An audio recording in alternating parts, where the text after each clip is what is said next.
আপনি কি জানেন হাম রোগ একটি অত্যন্ত সংক্রামক ভাইরাসজনিত রোগ? সঠিক সময়ে চিকিৎসা না নিলে এটি মারাত্মক জটিলতা তৈরি করতে পারে। আজকের ভিডিওতে আমরা হাম রোগ সম্পর্কে বিস্তারিত জানব।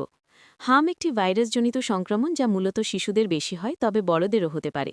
এটি মিজেলস ভাইরাস দ্বারা হয় এবং বাতাসের মাধ্যমে খুব দ্রুত ছড়িয়ে পড়ে।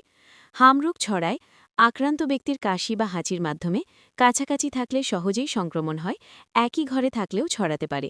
এই ভাইরাস বাতাসে কয়েক ঘন্টা পর্যন্ত সক্রিয় থাকতে পারে।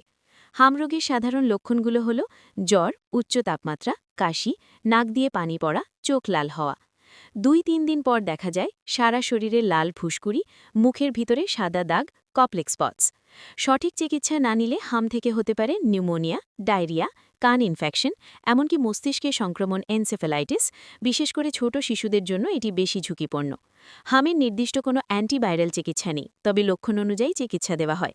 জ্বর কমানোর ওষুধ, পর্যাপ্ত পানি ও পুষ্টিকর খাবার, ভিটামিন এ দেওয়া হয়। অবশ্যই ডাক্তারের পরামর্শ নিতে হবে। হাম প্রতিরোধের সবচেয়ে কার্যকর উপায় হল টিকা, MMR vaccine, measles, mum's, rubella.